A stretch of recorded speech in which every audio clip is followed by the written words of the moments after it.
Welcome back to the first of our guest lecture series here at CAP. I'm Dave Ferguson, Dean of the College of Architecture and Planning, and we're delighted to have a great launch to this guest lecture series tonight. We had actually a lunch earlier with some leaders in Muncie, and it was a very engaging process that showed that the lessons that are being experienced and proven in Carmel are translatable to other locations around the country. So Mayor Jim Brainard is a six-term mayor in Carmel. And to give you some context, when he came into office, Carmel was a little burg down the road, not that significant to the city of Indianapolis, have about 25,000 people. They have since quadrupled their size in the last 20-some years under Jim's leadership. If you think about that, most cities think in terms of gaining a few percentage points in growth up or down. Rarely do you hear of a city that has quadrupled its size and done it so successfully. There's an emphasis in the city of Carmel under Jim's leadership that focuses on quality of place as one of the drivers of economic development. And one of the reasons that a number of corporate headquarters, he'll probably give you the number of corporate headquarters, have brought their companies to the city of Carmel, along with creatives and various employees. The development has included an arts and design district, a downtown that was essentially built from scratch because there was no downtown there originally, called City Center, and a new Midtown project that's going to join the two together. He's created a very walkable city, a vibrant city, and I have to put in a plug for some of our alums who work with him in the community development department. Most of the planning department there is, if not all of them. All of them are Ball State grads, CAP grads. Jim speaks around the country and around the world about some of the successes and topics that range from city planning to climate change to redevelopment to roadway networks. It's significant that this is the beginning of National Roundabout Week because Carmel has more roundabouts than any other city in the country, and he'll probably talk about that. Some of the other issues that are in his repertoire include how art and culture can be used to foster economic development, how placemaking is integral to revitalizing and expanding a town center, and how prioritizing civic design creates a more livable city. Carmel has been among Money Magazine's best places to live in America for a number of years. They were #1 in 2012. And they've been recognized as a Community of the Year by the Indiana Chamber of Commerce. They received first place in the Climate Protection Awards from the U.S. Conference of Mayors and numerous other awards that have been attributed to their rapid rise and success. So, and I should also add, because he'll probably say it if I don't, we went to grade school together. So we've known each other for quite a while, and it's been an interesting process of watching his effect and impact on the city of Carmel. So without further ado, Jim Brainard. Thank you, David. We're very nice to each other, so we each know a lot about each other. You know, when you go to grade school with somebody, you know a lot about them. It's great to be here. Just out of curiosity, how many of you are juniors or seniors? By a show of hands. How many are freshmen or sophomores? Okay, that's what I wanted to know. We've got some of what I'm going to show you today, especially in the PowerPoint, is what I use when I go to other places to talk about Carmel, to try to talk to people who might move a business to Carmel and then hire people in Carmel. So one of the first things I do is point out where we are. Of course, you know, anybody here not from Indiana originally? Raise your hands. Oh, okay, a few of you.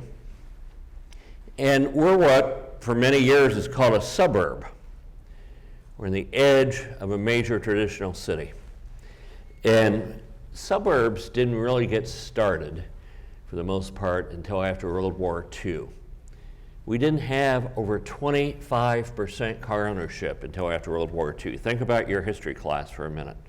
We had the World War I, but U.S. involvement was between 1914 and 1918. Then there was kind of a little recession after the war, but then the 1920s started. There's all this economic activity. People were building houses very quickly, cities were growing, but there were still traditional block grids, basically with alleys on streetcar lines in the major cities or close to the downtown area in the smaller cities and towns around the Midwest. Then the Great Depression. Anybody know what year that started? Did I hear 1929? Yes, that's right, 1929. So all the new construction stopped. Not much got built for about a decade. And it was just getting started again, 1939 or so. What happened in December of 1941? Anybody know that? World War II. Japan on December 7th bombed Pearl Harbor and led to our entrance into World War II, which had been going for several years in Europe and Asia. And so everything was rationed. I heard these stories from my grandparents and my parents when I was a kid.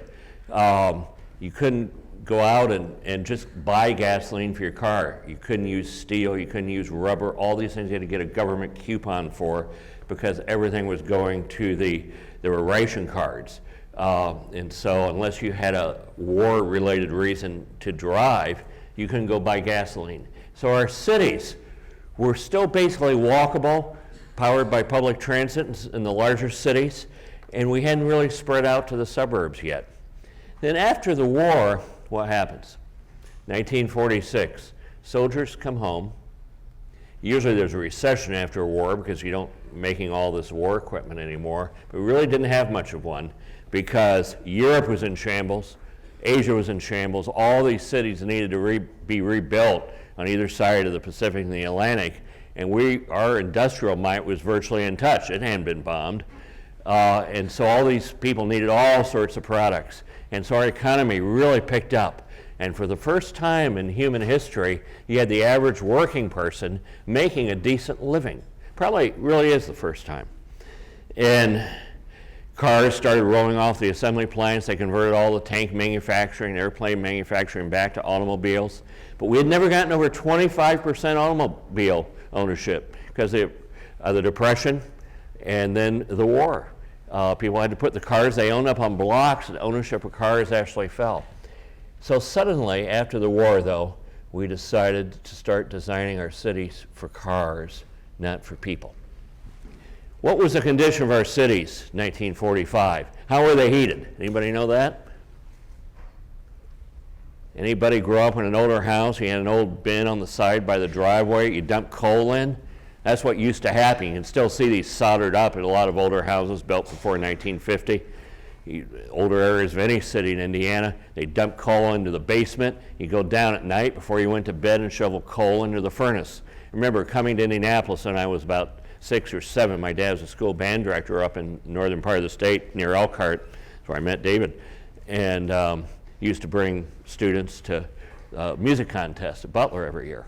And I remember I was 6 or 7. I remember asking my mother, why is the sink full of black stuff after I washed my face? What happened at night? And it was all the coal dust in the big city of Indianapolis. Because in 1960, natural gas really wasn't being used to heat buildings yet. A lot of buildings didn't even have air conditioning yet. It was just getting started.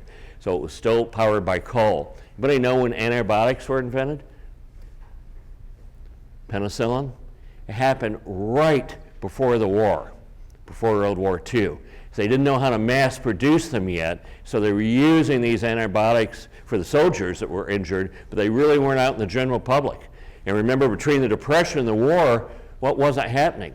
There wasn't any new apartment buildings being built, no new houses being built, so there's this housing shortage. I have innumerable friends that, their parents immigrated from Eastern Europe or somewhere to New York City in the 30s.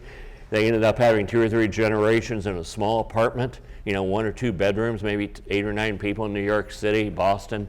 There was a lot of that going on in the country because there was no construction. People were crowded. So cities were powered by coal, they were dirty. Disease spread quickly because there weren't antibiotics yet. and a lot of people haven't been able to buy houses because of the depression. The rental rates have gone way up. Home ownership wasn't what it has been since the end of World War II. So cities weren't really pleasant places back then. Anybody ever watched Jimmy Stewart in the movie It's a Wonderful Life, that Christmas movie? Most of you seen that? It's a good movie. But think about the themes in that movie. The big bad landlord over here, Potter, and here's the good guy, you know, helping build this subdivision out on the edge of town where, of course, that was still close enough at what they weren't thinking about cars. The immigrant family, you know, he had an Italian family, and one of the scenes, you know, he was giving bread and wine to them to welcome them into their new home, what the savings and loan industry was doing. But it had those themes that it started with Thomas Jefferson about the United States being a country of small artisans and craftsmen. Big cities of Europe were bad. Well, big cities used to be bad in some ways because they were dirty. They were prone to disease and epidemics. People were overcrowded. It's all changed now. You know, natural gas and electric heat's pretty clean. But yet we have built a society in this country where the average person spends not 1 hour, but 2 hours a day in their automobile. That's an average. So you know about averages. If the average is 2 hours a day, somebody else in New York or Boston doesn't own a car. My daughter's going to grad school in Boston, doesn't own a car. She walks everywhere. If that's an average, then there must be people driving 3 and 4 hours a day, and lots of them. And that is the case in Indiana. You talk to people all the time. Not maybe so much around Indianapolis, central Indiana area. Sometimes. I know people that live in Indianapolis that teach here, so it's an hour at least each way. Talk to people in California and other big cities, Atlanta, Texas. Easily 2 and 2.5 hour commute to get to a place where it's a little cheaper to live isn't unusual. Maybe 10 miles on the interstate to a grocery store. So we have built our cities. We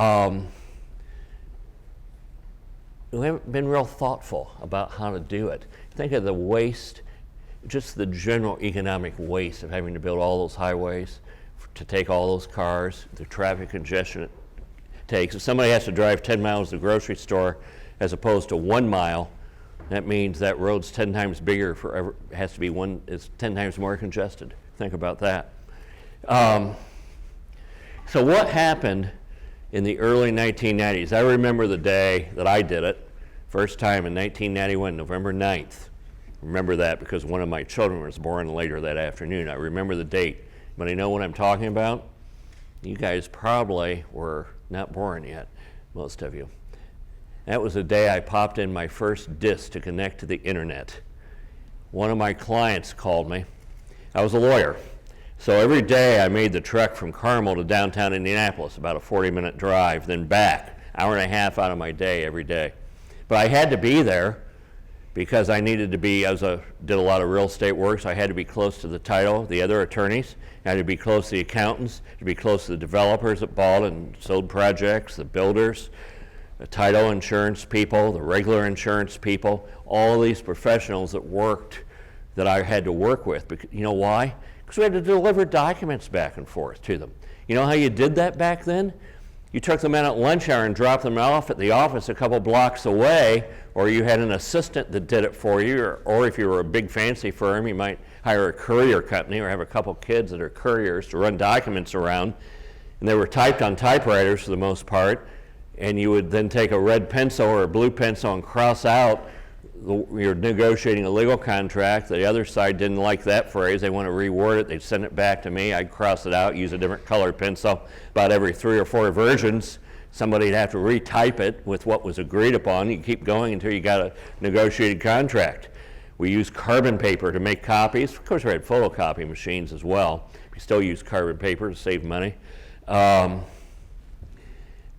And then the internet came along. November 9th, 1991, I popped in my disk because a client called me and said, and he had already moved out closer to his house in the suburbs on the edge of Indianapolis.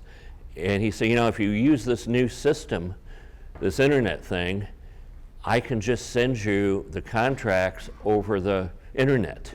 I wasn't quite sure what the internet was, but I kind of knew about it. So I went to the drugstore and bought this disc for $1.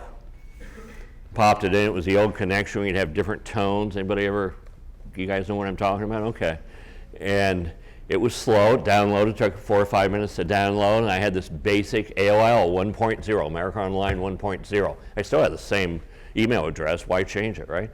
And it doesn't have a number associated with it, just my initials, name and initials, as it was so early. There weren't many people using it yet. But I was suddenly able to move documents around using the internet. So after a month or so, I thought, why is my office downtown? Why am I driving? And this was catching on pretty quickly at that point.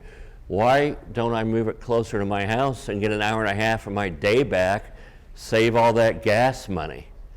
And so these people were coming to the same conclusion all over the United States. And so that was a chance for our suburbs, which had started out just as places to sleep and good places to educate your kids in the public schools that might be a little bit better than in the traditional cities. Suddenly thought, wait a minute, we now have the option to make these cities, to make these suburbs into full-fledged cities, very traditional cities. So I ran for mayor in 1995, 4 years later, and I knocked on about 6,000 or 7,000 doors. And people kept saying, I wish I could go out for a dinner and a show and not have to drive somewhere. I wish I could walk places I actually needed to go. And I heard this in different ways. Different people said it differently, of course, but I heard the same theme from thousands of people. So I was a history major and a lawyer. I didn't know anything about engineering or city planning. I had been always interested in architecture as an avocation. I liked architecture. I liked looking at architecture. Back in the 8th grade, when you list the 3 professions you might be interested in, architecture is one of them, but I never pursued it. I think it had something to do with my math grades. I figured I'd have to use math in a slide rule back then. So I went into history. So I started looking at this from a historical perspective, and I thought, wait a minute.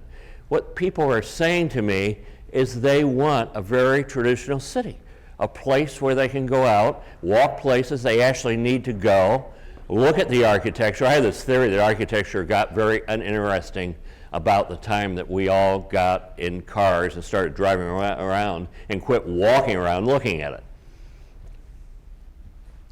So here's a little comment on society. It has to be somewhere in the South or the West because of the palm tree in the picture.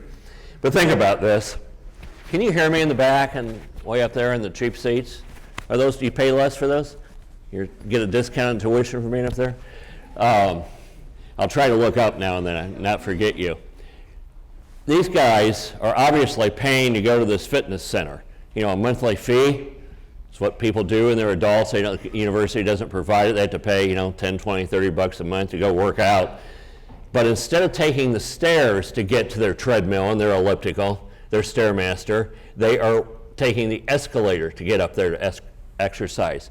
But this is the mindset that we have in the United States. You can't walk anywhere. Everybody looks for the closest parking space closest to the building, but then they go to the gym for an hour. Why not park in the back of the parking lot and walk into the store? Because we haven't built the walk into daily life. Anybody ever go for a romantic walk? There's one guy here. Okay, good. As you get older, you'll think about doing it. This is where you don't want to take your date for a romantic walk. Everybody think of going on a romantic walk past the big box parking lot, past the Walmart parking lot, or the Meijer parking lot, or the Target parking lot. We shouldn't pick on Walmart. They're all the same. And then how's that for city planning?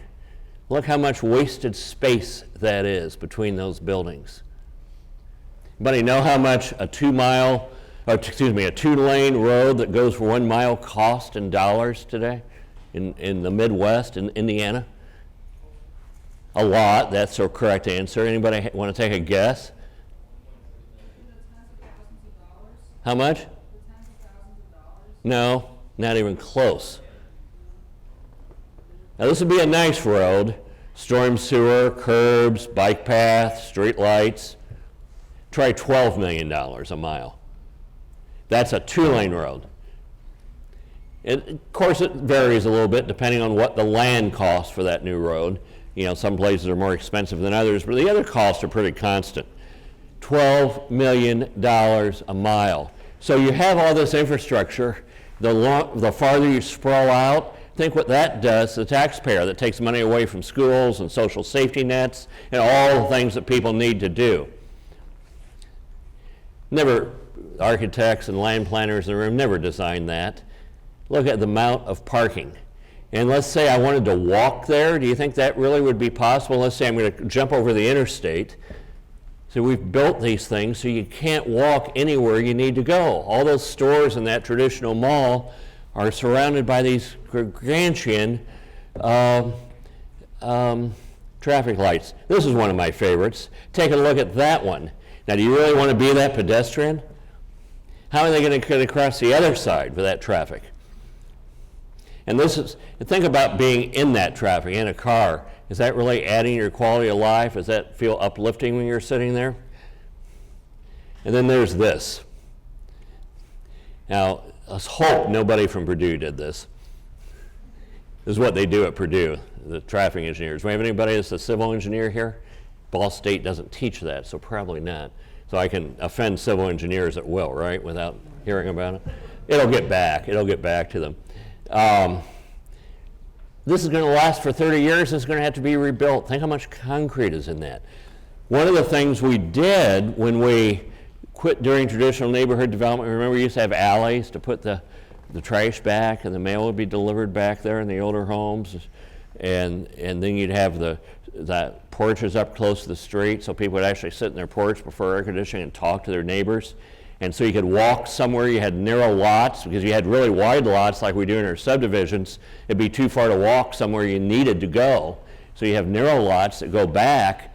And then you have common parks that everybody uses. Instead of going in the backyard and having your kids on the swing set back there all by themselves, you grab your Coca-Cola or whatever, your Pepsi, and go across and out in a little square within 3 or 4 minutes of everyone's house, and you actually meet your neighbors and know people. And what does that do to add to the sense of community? A lot. That's another great, brilliant traffic configuration done by a civil engineer from somewhere. Look at this. How sustainable is that? No stores, you can't walk anywhere. That's all houses. And then this is one of my all-time favorites.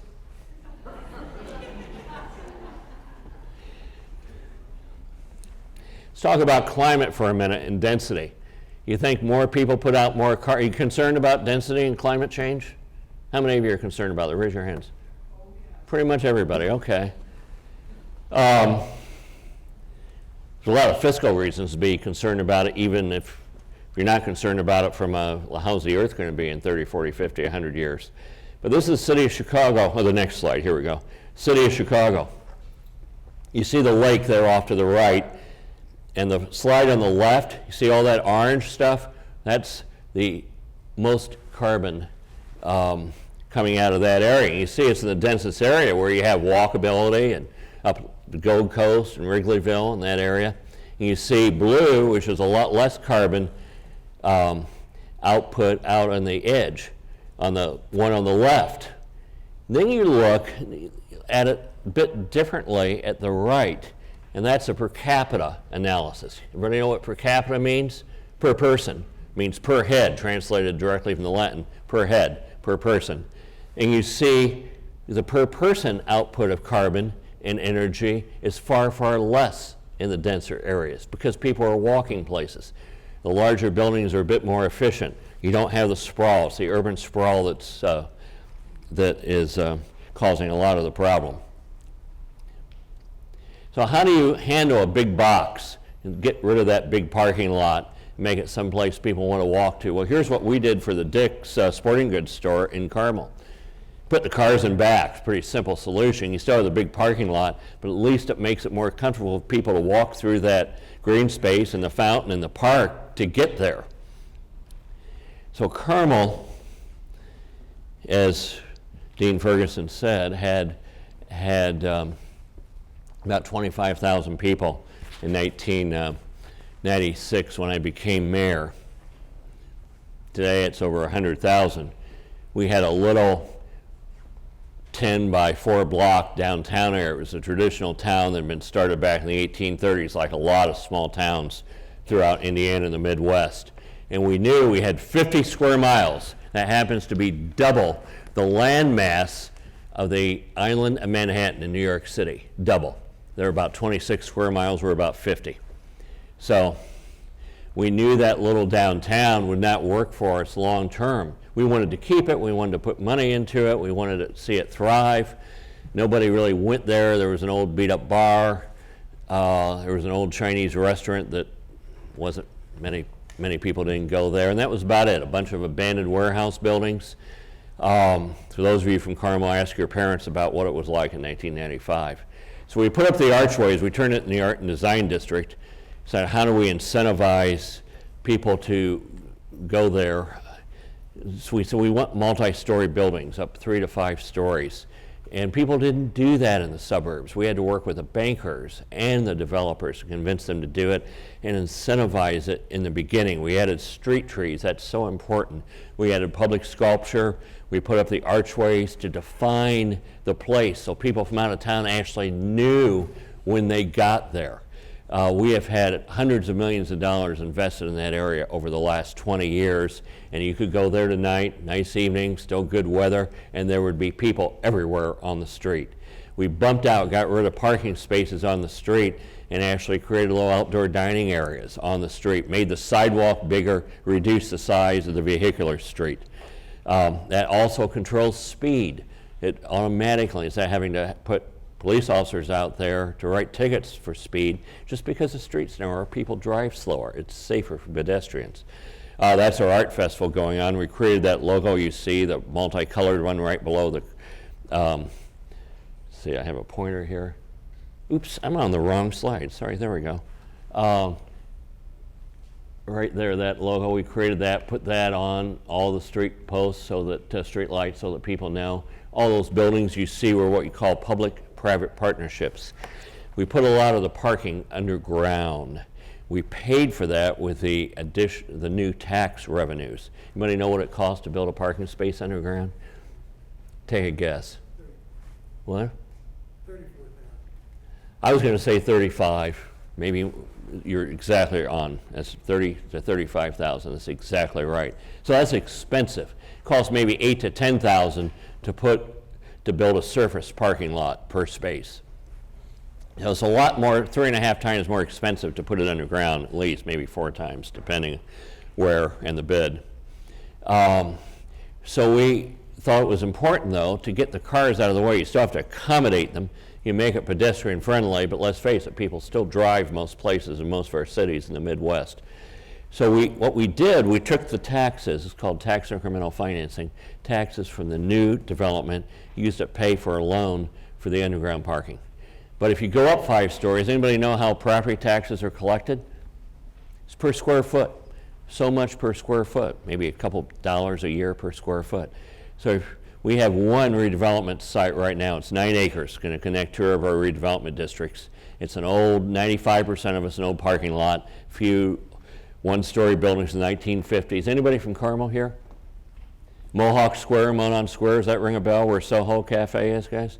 That's the one we're talking about. Our redevelopment commission bought it in December for $15 million. We're going to redevelop it. It's a lot of money for 9 acres. We're going to redevelop it. It's going to connect 2 of our redevelopment districts. We're getting, and this is the key, $60,000 a year in property taxes for it today. When it's redeveloped, the way Western Europe was built for hundreds of years before cars at 5 levels with underground parking or parking in structures, we'll get $3 million a year. 60,000 to 3 million. That's a huge increase. Any business person would say, how are you doing that? How we're doing that is going up a little bit. And then we take maybe 2.5 million of that, 2.4, let's say, 2,400,000, use it to pay off a loan for that underground parking. So now we're getting 3 million minus 2,400,000 is 600,000. That's 10 times what 60,000 is. So we're getting 10 times additional revenue We have enough money over to put beautiful brick streets in, to put fountains in, to add public art, to give the developers incentives as long as they use it on architectural detail that makes the area, or better architecture, better building materials, which adds lasting value to the community. So that's what a public-private partnership is. One of the things when I was first elected, I asked the question, why aren't we building our cities so they're walkable? And there was a lot of resistance to doing it. People said people don't want that. I said, no, I was just out in the campaign trail and talked to about 6,000 people that tell me they do want that. I heard it over and over again. Why isn't it happening? And so we identified all the legal and financial impediments to doing it. And the only way, land is so inexpensive in the Midwest, the only way to really, and most places in the country, the South as well, the only way to do that is to partner between government and the developer to get, it's just cheaper to put the parking out on the surface lot. But then who pays for that road that has to go 10 times farther longer at 10 to 12 million bucks a mile? Who has to pay for all that sprawl? Well, we do as taxpayers. So if we take the new taxes, use it to get the cars underground and the structures, then we save money in the long run. We get a lot more revenue. We don't have to sprawl out. So if you go up 5 stories and put the parking underground, your density is going up 40, 50 times. That means that larger road can be 1/40th or 1/50th of the length it would have had to be to get the same amount of economic development in your city. So one of the things that you as architects and land planners and people that want to help plan cities in the future, and there's been very little attention given to this, I think, is to, one of the best arguments to doing it right and creating walkable, pedestrian-friendly communities is to do a fiscal analysis, A or B. And then when the volunteer plan commissioners and the volunteer city council members that have to make these zoning decisions see the difference over a 10, 15, 25, 30-year period, it's such a huge amount that they'll start to pay attention. Here's one of our before and after pictures. That was an old warehouse building. I thought we ought to take a before picture actually after the raising had started, but then we built this, worked with a developer. That was the first project in the Carmel Arts and Design District, built about 1998. 2 outdoor restaurants, 2 levels of housing above ground floor retail. We just put the cars in the back. We got rid of 1 street, and you don't really want to get rid of your grid system. We left it a pedestrian street in the middle that goes to the back parking. And we used masonry materials in the front, actually picked up the brick patterns from our historic Carnegie Library on Main Street, used the same patterns. There's some people on the Monon Trail, which is a rail-to-trail project, an old railroad in Carmel that had started in the little town of Monon up by Chicago. It was actually installed during the Civil War to take food to the Union troops fighting in the South during the Civil War. Most of our rail lines run east-west. This one goes north-south.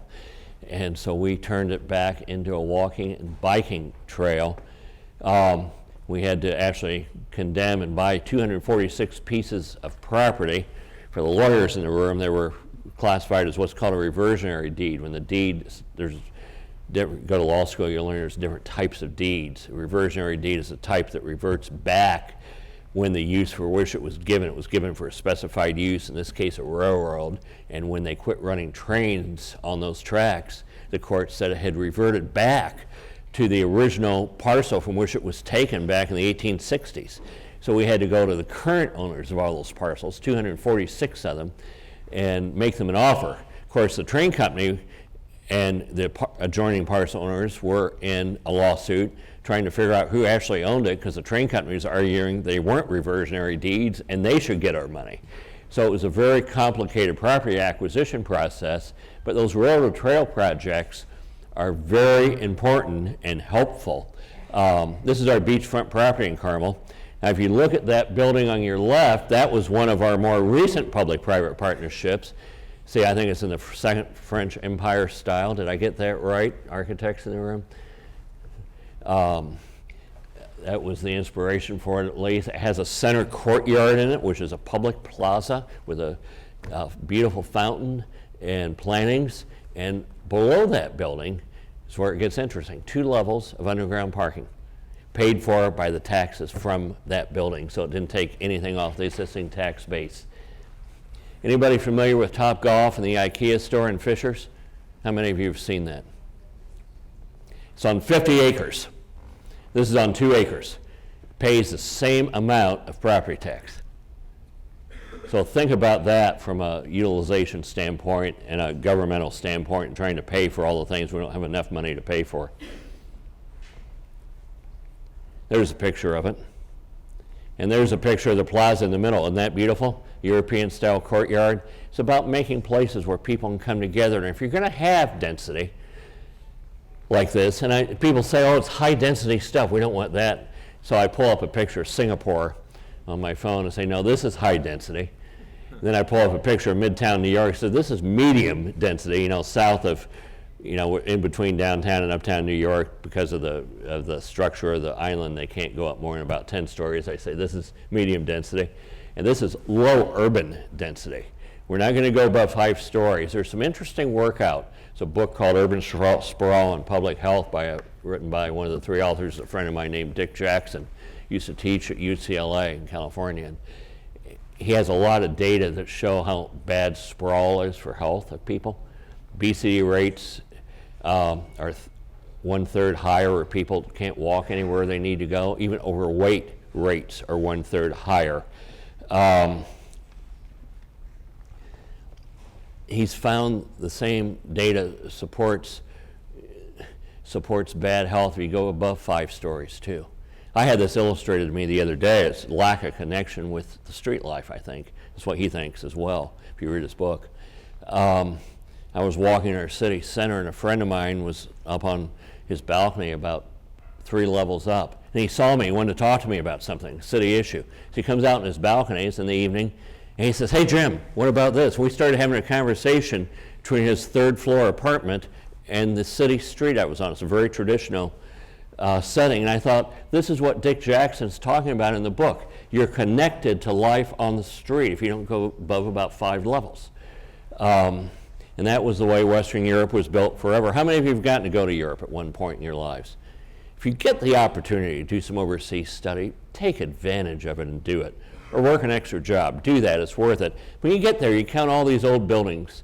You know, for those of you who've been able to do it, you'll get off that long 8-9 hour plane ride, you'll be tired, and you'll probably go out and get a cup of coffee, as it'll be morning. You leave here in the evening, or 6 hours ahead, so you get there in the morning. And you look around at these beautiful buildings, sitting in a beautiful cafe, kind of people watching, and it kind of begs the question, why can't we build our cities like this? And so that's what we're trying to do in Carmel, is to pick the best ideas from the past, mix them with our new technology, and build beautiful places. There's a before and after. Little building, used to sell used furniture. They used to throw it out in the yard, and the mice came with it, I think. We replaced it with the building you see in the lower left, which was, you know, inspired by previous buildings, but there's some architectural detail in it. But it's up on the street. It's 4 and 3 stories. It created street life. Look at the people on the street in that picture, and that was just a random day that we took that picture. But we find people are more comfortable with a row of cars down the street and the building up to them. I think it goes back to our prehistoric past, when people were out there trying to you know, just prehistoric times when you had to protect yourself at all times. You had a building on one side and these row of cars on the other. It's built into our DNA, but you feel more comfortable. You don't feel open and exposed like you would on the edge of that Walmart parking lot walking along a little tiny sidewalk.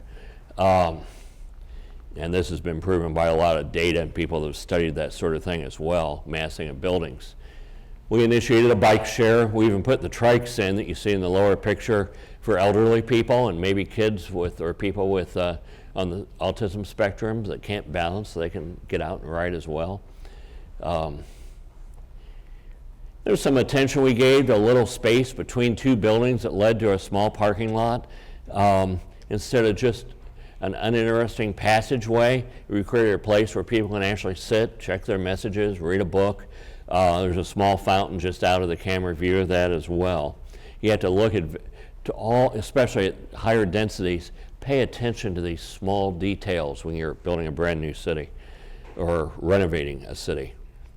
There's what we did out in front of some of our restaurants to keep the people up on the buildings so they're not separated from the storefront and can still look in the windows. We moved the tables out closer to the street, put up that small fence.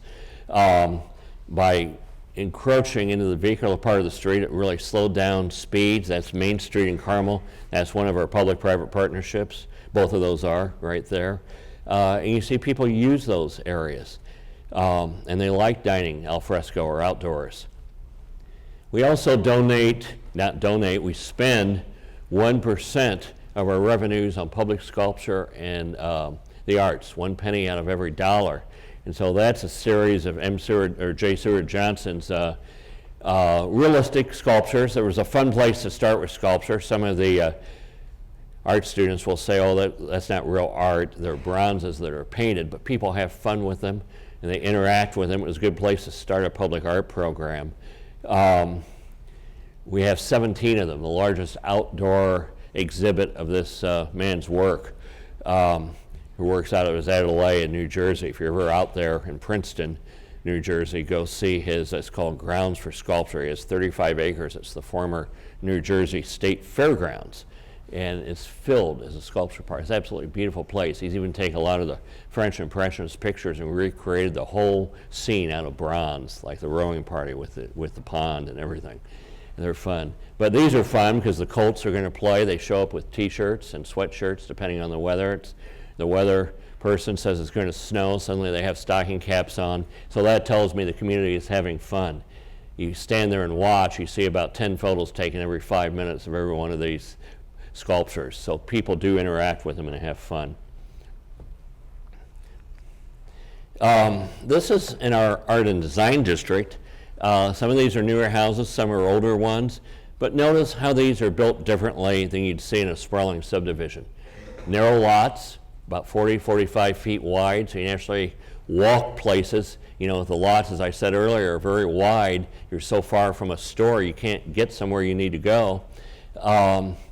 And they're brought up to the street. So that if you're sitting on that front porch, you can actually talk to somebody walking down the street. This is the way our cities and towns were built for years, especially before air conditioning. That front porch was the center of social life in the evening in every town in the Midwest and the South of the United States. People would come out in their porches to get cool, and that's where they got to know their neighbors. They got to know the person from a different part of the world. Which is so important as we talk about immigration and how, you know, we form a country that, you know, we're kind of held together by a set of values. We have all this immigration. We don't want this group or we don't want this group going on today.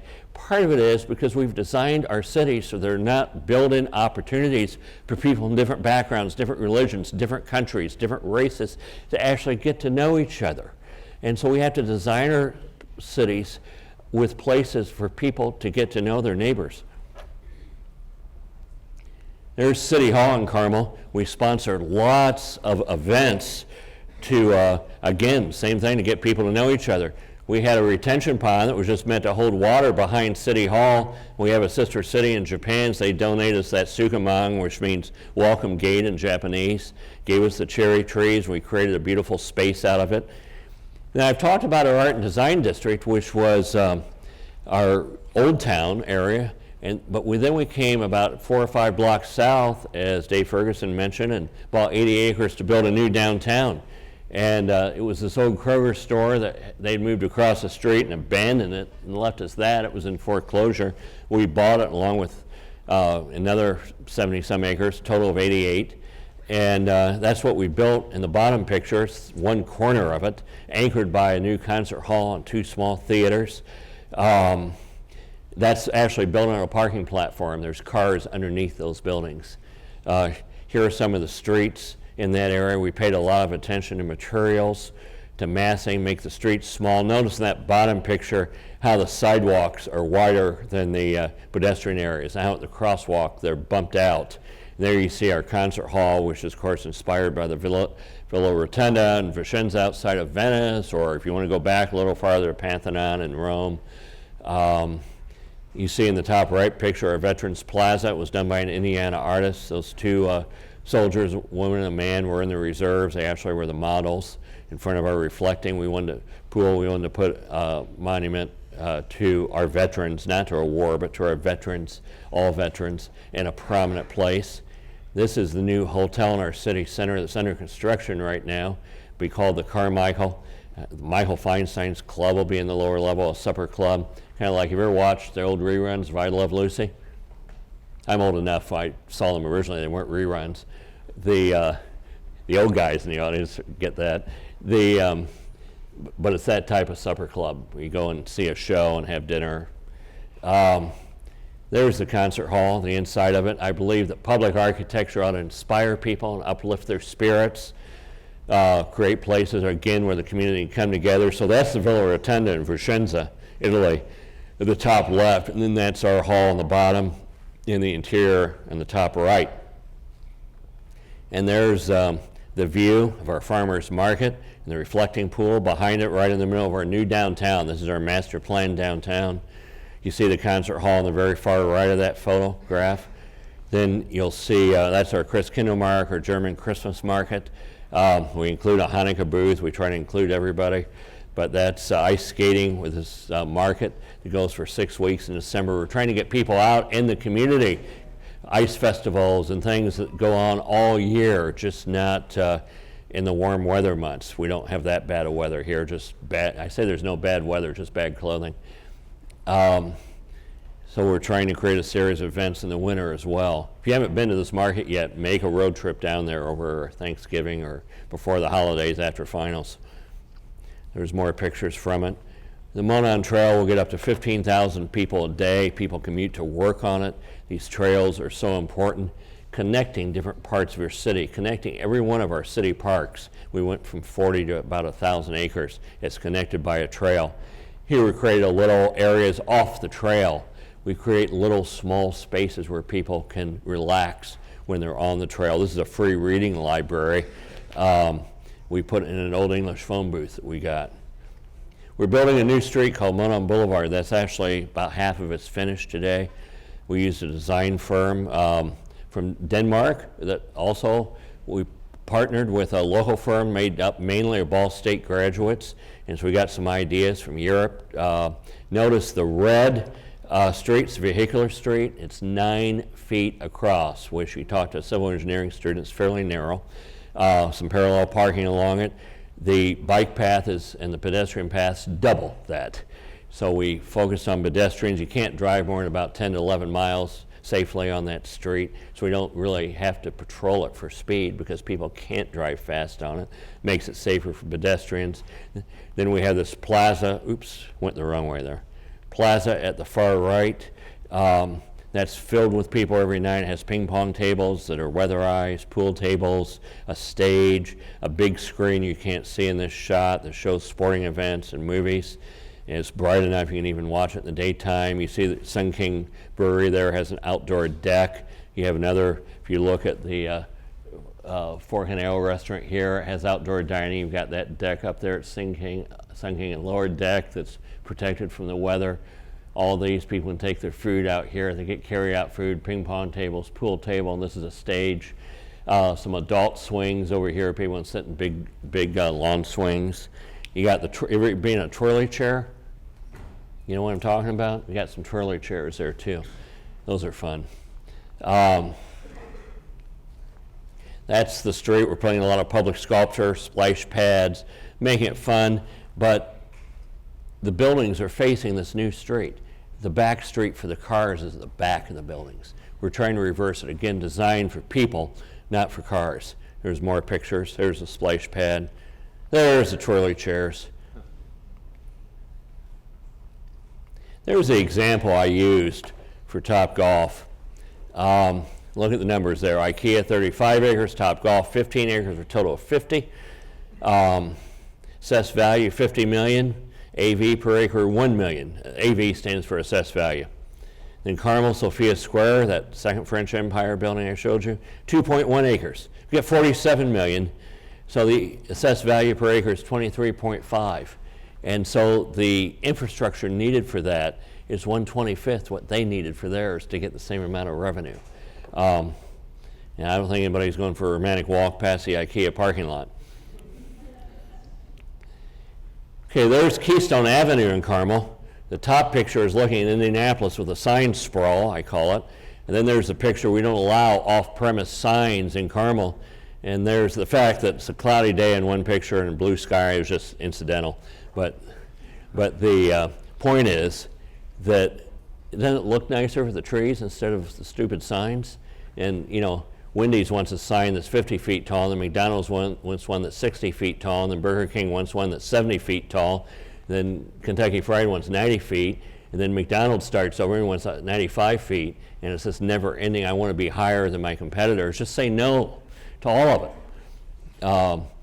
And we're have one of the fastest growing business sectors in the state. We have 125 corporate headquarters in the state. Some of it's driven by our good school system, but a lot of it's driven by our placemaking. People want to be in a place, and this is how we do economic development in Carmel, Indiana. We know we have no mountains and we have no oceans. I say we're just like Paris, lousy weather, no mountains and no oceans, and they did just fine. But the day that we can't, so we have to focus on a built environment. We have to focus on building beautiful places because we don't have those natural amenities.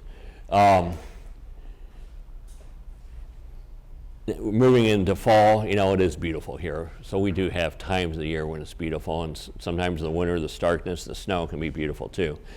But to the extent that we can't attract the best and brightest people from the best universities and colleges all over the world, including Ball State, but if the guy that went to school in Paris, the person that went to college in California isn't willing to come to Indiana and raise their family and build their lives here, those big companies that provide all those good paying jobs are going to go elsewhere.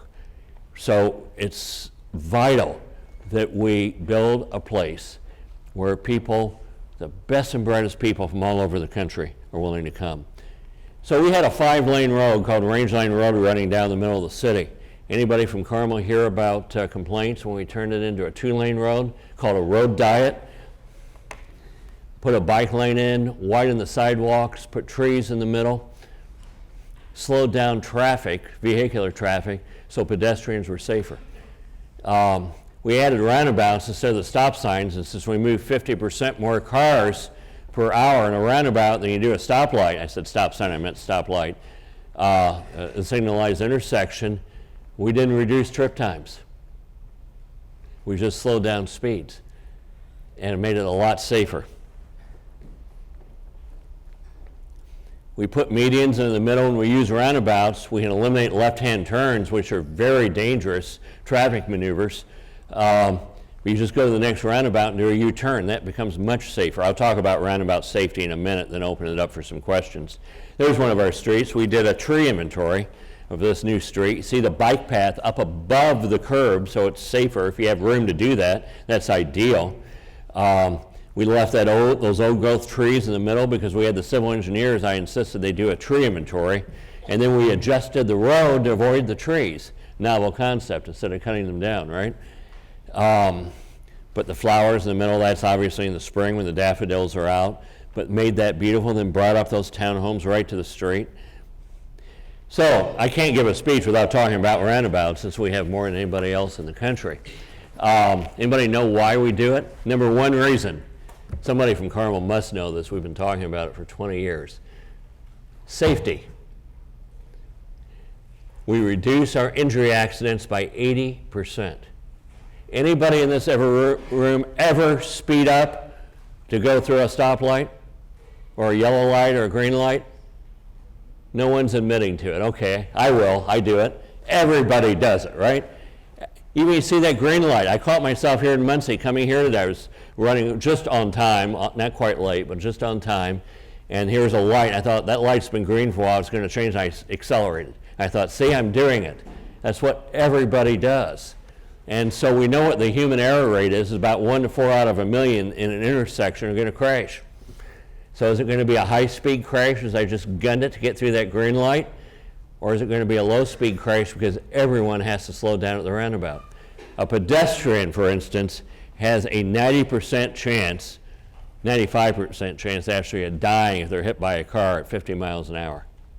At 10 miles an hour, they have about a 98% chance of surviving. That's a huge difference. So speed is the culprit. The U.S. average fatality rate per 100,000 people on a street or highway or road is 14 per 100,000. 14. I read an article that said New York City is the best. They were at 3.5 per 100,000. We know why that is, because it's so congested nobody can drive fast. They were wrong. Carmel's at 1.8, under 2%, trailing average over the last 5 years. So we haven't found anybody in the country yet that's safer. These are talking about pedestrian and traffic fatalities. 2 per 100,000. We'd like to eliminate those two. Those tend to be drunks and motorcyclists. Don't ride a motorcycle, people. But 2 per 100,000. I checked this county before I came up here, 12 or 13, which isn't the worst in Indiana. There's places that are 25 to 30 per 100,000 per year in Indiana. But it's stoplights.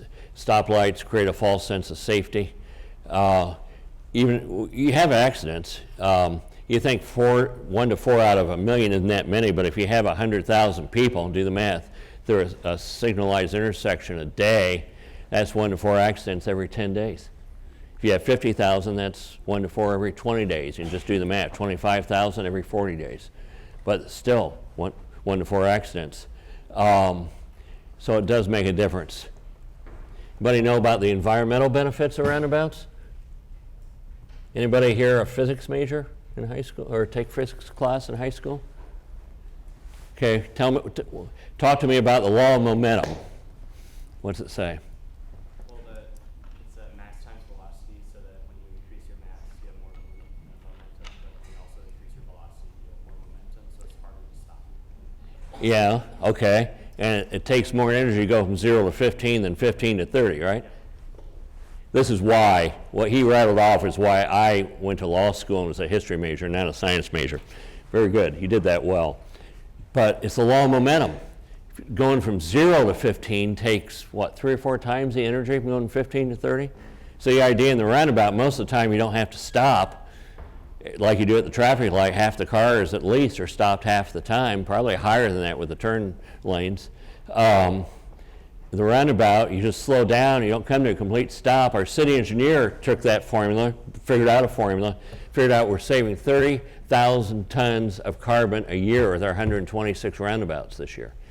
That's a lot of carbon. And it's a lot of fuel savings for the people that live and drive in Carmel.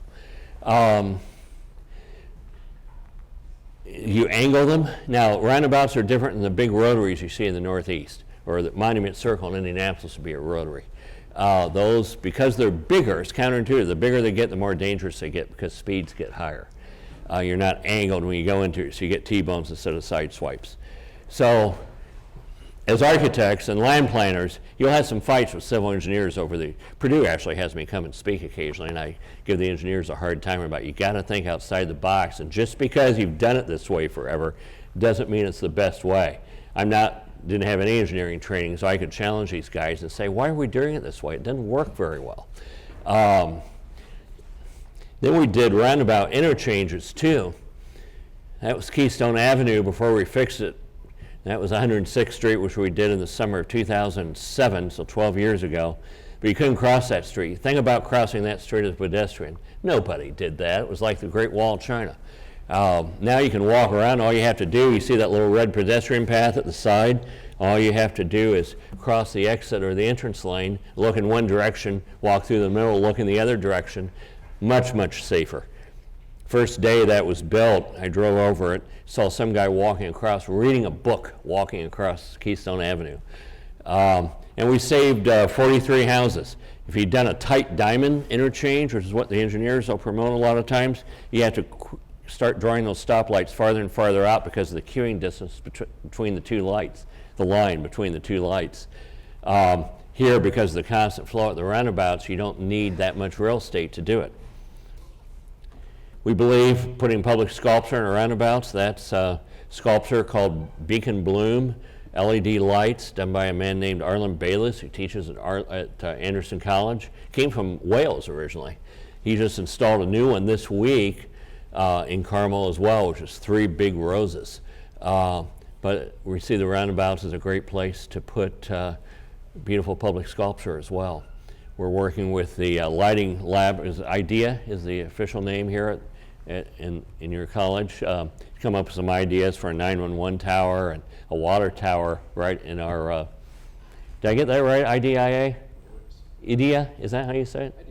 IDEA, okay. And working to try to come up with some neat lighting solutions to what otherwise would be considered something that would be ugly. But making it a beautiful place. This is where people live. And think about poor people. All of you are going to be college grads. You're going to have the ability to travel to some of those most beautiful places on earth as you get out in the world, save your money and travel. But what about the people who don't go to college? About the people who don't have money, who don't have college degree salaries? Why shouldn't their city be a beautiful place too for the people that can't afford to travel and see places? So that's what we're trying to do in Carmel. We have this great opportunity to build a brand new city. Going back, okay, the internet changed our suburbs forever. So we have this ability to build this brand new city. How do we do it? And that's why I get up every morning and love to go to work, because you get to work on these things. And when you get out, and maybe even while you're still a student, you'll get the opportunity to work with firms that help people like me do this. So anyway, let's open up for some questions. Criticism. Your parents living in Carmel didn't get their trash picked up this week. I'll take care of that. Whatever. Yes, sir. Yes, it seems that Fishers, Indiana has attempted to emulate a lot of your success with their establishment of mixed-use districts along the Nickel Lake corridor. Why do you think it is that Fishers has not emulated your success with roundabouts? They've built 30. We have 126. I think it's a funding issue for Fishers. I think they'd like to build more. Yes? How can anyone run against this? Oh, let me tell you, I just went through a campaign. Too much money, too much debt. Of course, we're a growing city, so you have some debt associated with these things. We watch the percentage of debt. We don't let it get over 20% of our revenues. But if I give somebody an hour, I can usually show them why the debt makes sense. It's hard to do that with 100,000 people. I think people generally like what we're doing. It's hard to get elected after 6 terms in office. You have to tell people no from time to time. And so the elections get increasingly difficult, but we won by 12% in the Republican primary in May. Usually it's 20, so it's a little lower than usual. And the Democratic Party chose not to run anybody against me, so I'm thankful for that. Yes? You look at San Francisco and Seattle. Yes. The disparity between what you said, the people that can't travel the world, the laborers and the people that are working, and the high-tech companies that come in making 6 figures easily. My oldest son lives in the Bay Area right now, and he paid 5.5 times for a house what he would have paid in Carmel, Indiana, and Carmel's high for Indiana. How do you think about that and not letting that happen? Good question. We've been, and that actually came up in our campaign as one of the few good things we talked about in the campaigns that generated some ideas. We started to think about it more. I told folks at lunch, I'll tell you, I haven't formally announced this yet, so you're really hearing it first, unless you were at lunch today, you're hearing it first here. We're going back to an old concept. It's called accessory unit dwellings. Sometimes people refer to them as granny flats. So it might be an apartment above a garage. It might be an apartment adjacent to the garage in the backyard off the alley. But what it does, it mixes up low-income people with people living in more expensive houses. I remember when I was a kid, I grew up outside of Goshen, Indiana, a little town about 10 miles north. Anybody here from that, Elkhart County? You know what I'm talking about? And my dad had grown up 220 South 7th Street, the very traditional part. The house had been built in 1910. He was born in 1928. My grandparents still lived there in the 50s and 60s and early 70s that I remember. My great-grandmother lived across the street. And after her husband had died, who I never knew, I knew her, she had died before, when I was just a little tiny baby, I didn't remember him. She sold her big house, but kept what's called a life estate, right to stay in the accessory dwelling unit next to the garage behind it. So she's across the street from her daughter, could walk to the corner market, could walk 2 blocks to Main Street and shop, didn't own a car. A lot of people didn't still in 1960, especially older people. But that worked. Here she was on a limited Social Security income. Her husband had died, sold the big house, saved the money, but lived in that unit. So we're thinking about doing something nobody else, we don't think, has done in the United States recently, and that is making a percentage of any new development have at least 10% accessory dwelling units. If they want their zoning to do accessory, they have to put 10% in. Now the homeowner that buys that house can choose to lease it out, use it, not use it, put a weight room out there if they want to, whatever they want to. You know, a place for the spouses to get away if they're not getting along, whatever. But, you know, but some of them will get leased. And I think eventually it'll start to help that affordability question. But we're dealing with that right now in Carmel because we got older neighborhoods that were kind of in rundown areas 20 years ago. Now the houses back then were selling for $50,000, $60,000, $70,000. Today, the lot with the house torn down is worth $350,000. And so that is becoming an issue for us. How does the average guy or the average family afford that house? Any other questions? Yes, sir. 20 years ago, Carmel didn't have the same vision as you do. It had one-story zoning limits in the downtown area, mainly big box, that kind of stuff. And yet I was told that you went for a variance before the commission said the zoning change because you didn't think a zoning change could be politically approved. Did you go into that? We took it incrementally. I used what's called an overlay zone in the beginning and just did small areas because you wouldn't get citywide opposition. You might get a few people in that area who were skeptical about it, didn't understand it, but I didn't take it on all at once. I did it incrementally, did some projects to show how nice it could be, and then it got easier and easier. Since then, we have, it started out, we call it CC1, which just stood for City Center District, which is our big project. But now we've just abbreviated it C. We have C1, 2, and 3 zoning. But basically, in all those areas, it requires a minimum height and a maximum height. It requires mixed use, doesn't allow it, but requires it on a percentage of the floor plate. So we moved a long way. It's what's called, your teachers will be familiar with this, but it's called form-based zoning. And we have a mix still in Carmel. You know, doing it in a subdivision probably doesn't make sense today if it's a new subdivision. But if somebody comes and wants to develop the corner, we certainly look at variances and how do we fit something in that may serve that neighborhood appropriately. But yeah, we're moving to a form-based. Isn't that right? You bought that. Initially we bought the ground to do it, but today we don't do as much of that. We still do on key pieces. But a lot of it, though, we don't buy it, we've just rezoned it. Or we'll, if it's outside the center area of the zone as one of the C zones, level zonings, which is basically form-based code, we help the applicant do a variance, go through a variance process. In the comprehensive plan's a guide when we start that process too. You know, that's just a plan, that's not zoning, that's not the law, it's just a suggestion. But we go back to the comprehensive plan, land use plan as well. So it's a mismatch, and I think as you try to change what's been done for 70 years, you got to go at it a bit incrementally. A few cities have managed to do it. Birmingham, Michigan did it citywide. I'm amazed that they got that through, quite honestly. Andres Dwani was involved in that one, and he can be persuasive. He and Jeff Spack and his wife, Elizabeth Plater-Zerberg, wrote the book, Suburban Nation. The title says it all, Suburban Nation, Rise of Sprawl, Decline of the American Dream. Read that book. If your teachers haven't assigned it when you have some extra time, right, as a student, but that's worth reading. It's an easy read. Go read Suburban Nation. And then after you read that one, email me, I'll give you 4 or 5 others, but I'm imagining you got a great faculty here that they've assigned most of these things to you in your classes as well. Any other questions? Criticisms?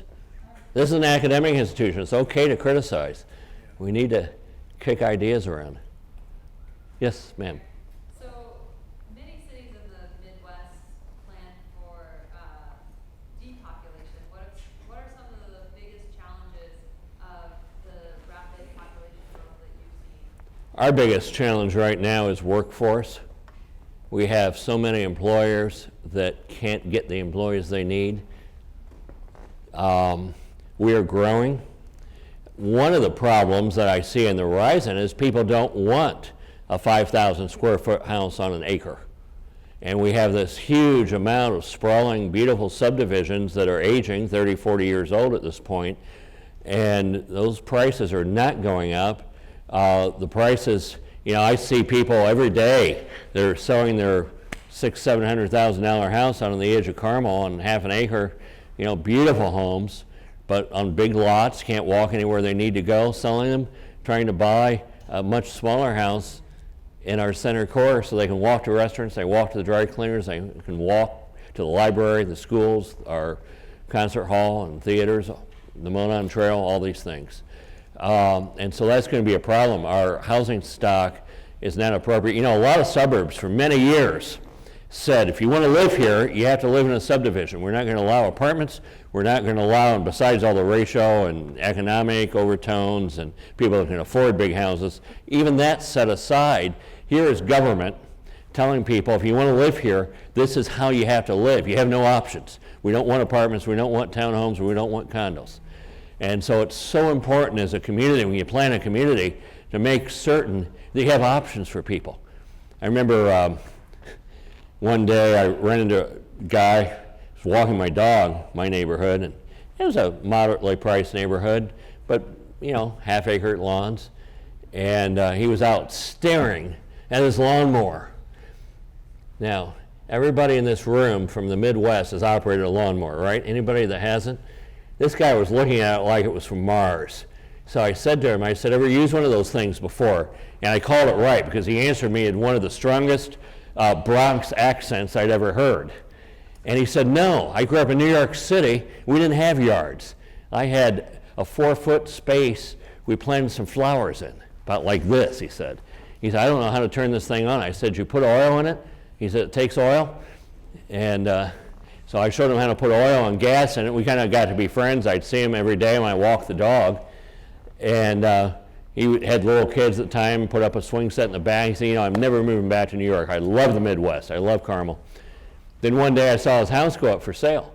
And I said, you're not going back to New York? He said, oh no, never going back to New York. He said, you know what I'm doing though? I'm going back and buying one of those townhomes in downtown Carmel because that's what I grew up in, and that's what I really want as I get older. My kids don't use that swing set anymore, and I'm tired of mowing the lawn. And think about that. Think about people coming from China or Europe where they don't have lawns. They just have big apartment and condo buildings. They don't know how to use that lawnmower. They don't want to clean gutters.